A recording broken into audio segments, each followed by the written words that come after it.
আজকে পুরুলিয়া যাওয়ার সব ট্রেন ক্যান্সেল আছে, তাই অনেক মানুষ ছুটছে বাসের পেছনে।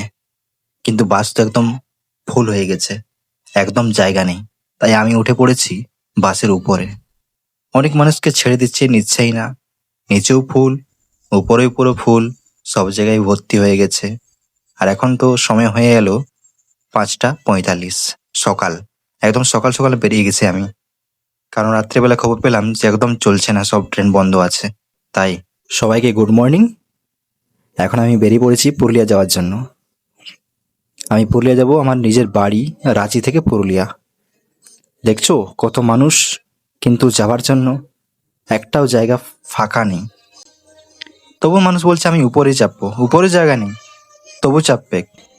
এখন দেখো সবাই এখানে সকাল সকাল রানিং করছে, কেউ এক্সারসাইজ। এখন পৌঁছে গেলাম একটা পেট্রোল পাম্পে, এখানে তেল নিয়ে বেরিয়ে গেল। আর পেছনে আর একটা বাস আছে, এই দুটো বাস চলে রাঁচি থেকে পুরুলিয়া সকাল সকাল। বাসের উপরে তো উঠে পড়েছি, কিন্তু একটু রিস্ক আছে। অনেক দেখে শুনে চলতে হবে, সাবধানে যেতে হবে, অনেক ডাল আছে, লেগে যেতে পারে, তার জন্য দেখে শুনে যেতে হবে। কিন্তু একটা জিনিস তো বলতেই হবে, বাসের উপরে চড়ে যে সামনের ভিউটা, আর এত যে পাহাড় আছে, এত গাছপালা, সবুজে সবুজ, খুব সুন্দর লাগছে। দেখো কত সুন্দর লাগছে, দারুণ। পাহাড়ের উপরে কুয়াশা কুয়াশা, খুব সুন্দর লাগছে। সবাই তাড়াতাড়ি মাথা নিচু করে, লেগে যাবে।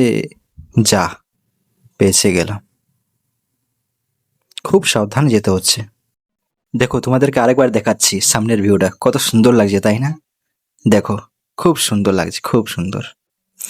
আর আমার সাথে দেখতে পাচ্ছ কতগুলো লোক বসে আছে এখানে। বাসের উপরে এতগুলো লোক বসে আছে, দেখো। ভাবতে পারছো রাঁচি থেকে যাচ্ছে পুরুলিয়া অনেক মানুষ। সেই ভোর 4টার সময় আমি উঠেছি, জানতাম যে সব ট্রেন বন্ধ আছে, আমাকে বাস ধরতে হবে তাড়াতাড়ি। তাই কিছু না খেয়ে আমি বেরিয়ে গেছি, জলও পর্যন্ত খাইনি আমি। এখানে কলা দেখতে পাচ্ছি, আমারও খিদে পাচ্ছে, কিন্তু নামলাম না। একেবারে পুরুলিয়া যেয়ে পর ভালো করে খাবো। এখন আমি পৌঁছে গেলাম কটশিলা রেলওয়ে স্টেশনে। এখানে কালকে ঝামেলা হয়েছিল, গতকাল ঝামেলা মানে আন্দোলন হয়েছিল। ট্রেন আসছে, তার জন্য রেলওয়ে গেট বন্ধ আছে। কিন্তু এটা কোন ট্রেন? সব ট্রেন তো বন্ধ আছে। তোমরা একটু কমেন্ট করে জানিয়ে তো এটা কোন ট্রেন। চলো, গেট খুলে গেছে। আবার সেই বাসটা, এই বাসটা তো এগিয়ে গেছিল, পিছিয়ে গেল কিভাবে?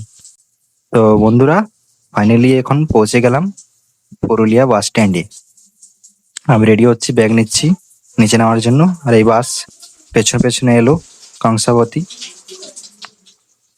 তো চলো গাইস, টাটা আজকের মতন।